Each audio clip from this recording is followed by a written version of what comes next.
What's up mga kaidolo? For today's video nga pala tayo ay attend ng meeting dito sa Guhit mga kaidolo dahil merong isang grupo ng kabataan na nag-aaral sa UST na handang tumulong at magbigay kaalaman sa amin kung paano namin may tataguyod ang panghanap buhay namin dito sa isla na dagdag kaalaman at hanap buhay mga kaidolo.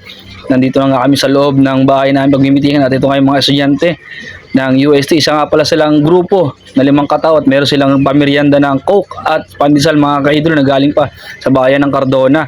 At ito nga yung meeting para sa munting hanap buhay, dagdag kaalaman at pagkakakitaan mga kaidolo. Pag ito ay nagpatuloy at nag-click ay napakagandang proseso na ito ng kanilang plano. Dahil nga sa magandang hangarin nila mga kaidolo ay sino ba naman kami para tumanggi sa gantong opportunity na magandang hanap buhay at pagkakakitaan mga kaidolo. Kaya kami rito ay agad nakinig at nakisama sa kanilang mga sinasabi.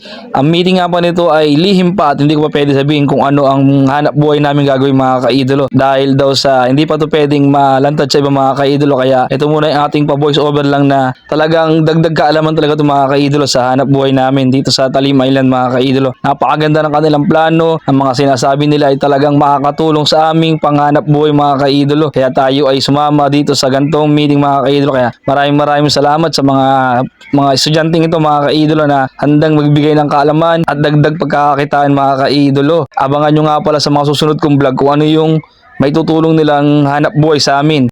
At kung magustuhan nyo nga pala ang video to mga kaidolo, huwag nyo pong kalimutan pindutin ang follow, like, at share na rin mga kaidolo. Hanggang dito na lang po mga kaidolo. God bless.